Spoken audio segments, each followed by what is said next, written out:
Hello friends, मैं आज आपके सामने फिर पेश हुआ हूँ। और लास्ट टाइम जो मैंने एपिसोड किया था वो मेरे बचपन के बारे में था। बचपन के बारे में मैंने क्या कहा लास्ट टाइम कि जो आप बचपन में देखते हो, करते हो, सुनते हो, वो आपके जहन में बैठ जाता है, आपके सबकॉन्शियस में बैठ जाता है। और वो आपके सबकॉन्शियस में ही रहता है। और जैसे आपकी उम्र बढ़ती है, and as you grow older, you without realizing become the man what you have seen from your childhood with the experiences of your parents behavior, your family behavior, your friends in school, college friends, and ultimately you become that person without realizing it.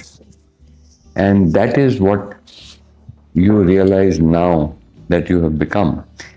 I talked about it last time.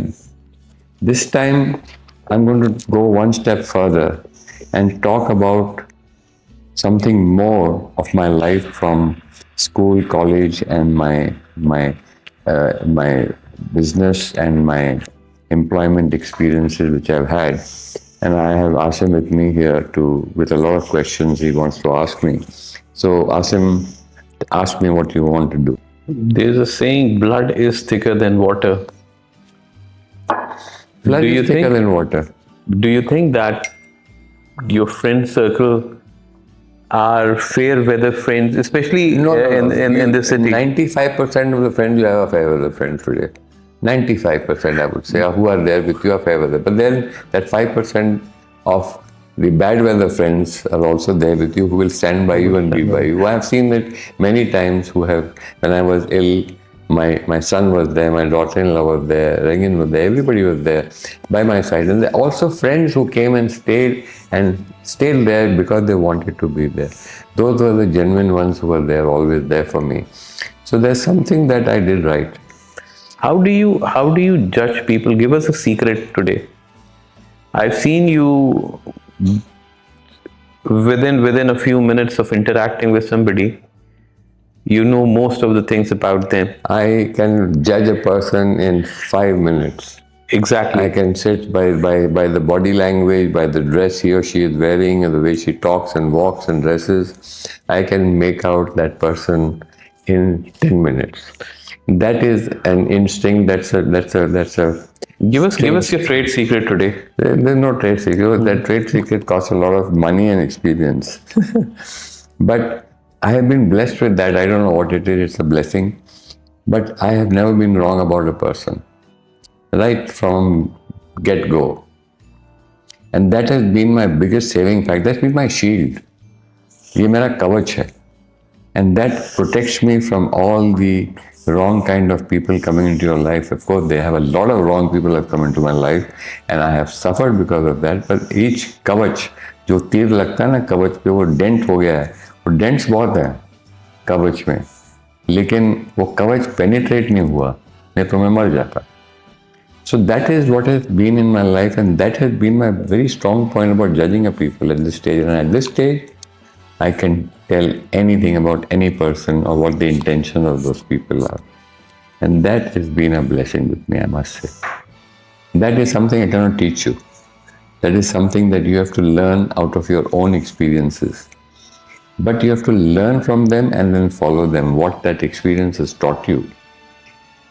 This is not something you can read out of a book or by this thing. It's something that you have to experience. And I've experienced so many betrayals, lies, stabbing in the back, and let down, so many of them, that it has made you into a very strong person.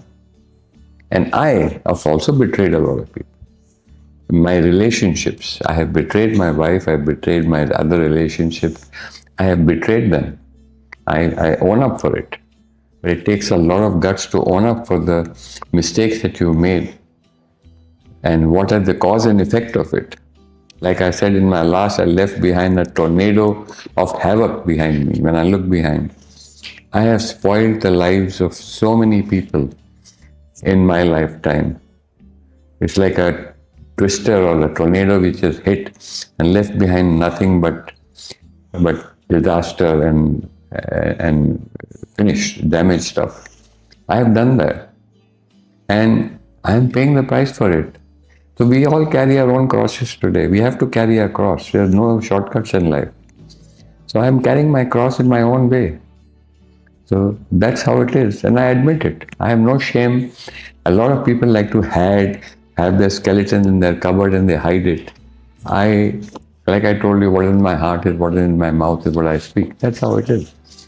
Take it or leave it, good or bad. So, what are the traits in a woman that you admire the most? Traits of a woman that I admire the most. It's, when you're young, you see your mother, and you see the way your mother handles the family, a joint family. You see the way the mother handles the husband. You see the way the mother handles the children, the friends of the father. I saw all that as a child with my mother. And I haven't found a woman like my mother till today. We all say we are in love with our own mother, but it's something that I saw. I'll give you an instance. She comes from a Jewish background. My mother was Jewish. My father is a Punjabi from Kashmir. Imagine that combination, and this is the result what you're seeing here today, right? But for her to convert from Jewish to Punjabi, wearing a sari, speaking Punjabi, learning the Gita, learning the Mahabharata instead of the Bible. And she wrote a book on the Gita. She translated the Gita into English for people to learn. And she's a Sanskrit scholar. She was a sportswoman. She was a singer. All what I became. I was a sportsman. I was a singer.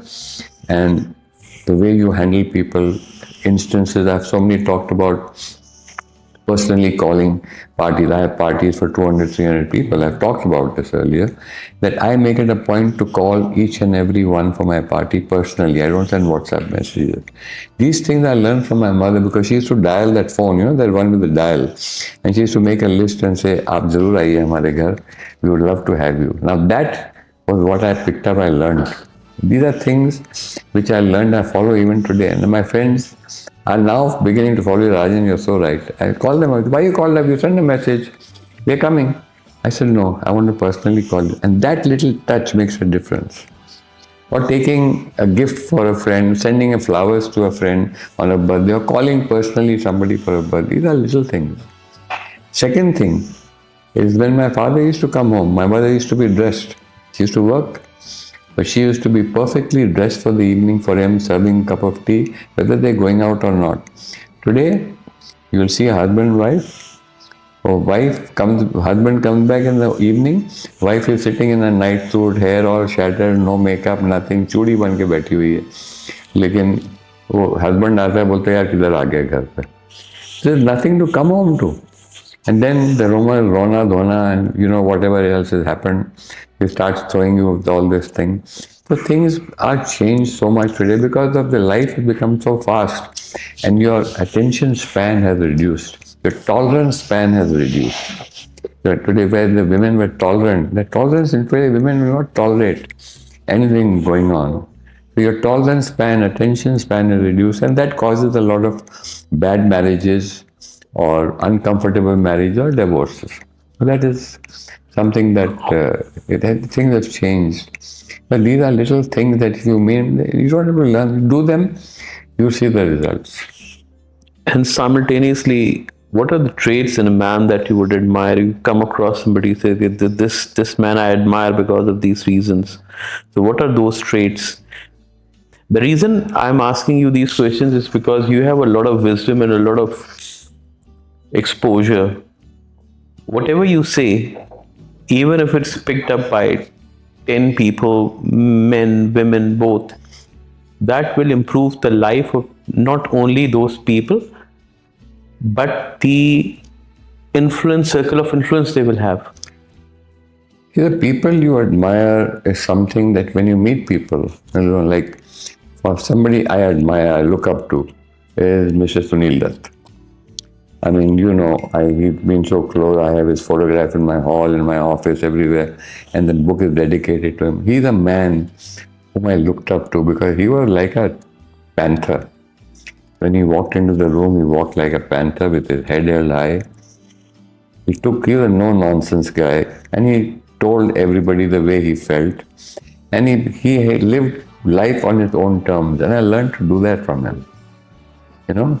And he was not a diplomat, he was not something even in his personal life, in his professional life as an actor, producer, director, and with his friends. He used to be very upfront and give them good advice and talk to them how it is. And I used to watch him and how people gathered around him and loved him for what he was. And that's what I look up to in a man, is that he's very upfront. Because when you see a man who's, diplomatic, who wants to please people, who does all these things, that after some time, it shows through. It becomes so shallow. The genuineness comes out when you talk to somebody and feel it. And you have to be genuine in whatever you see or feel. When you do that, people recognize you. That's why I have so many friends whom I think love me. And I love them genuinely, because I have nothing to give or take from them. But they're there because they genuinely feel for me. That's all I can say. So I think you run out of questions for today, so we'll end this session today. And I'll see you next time. Thank you, friends.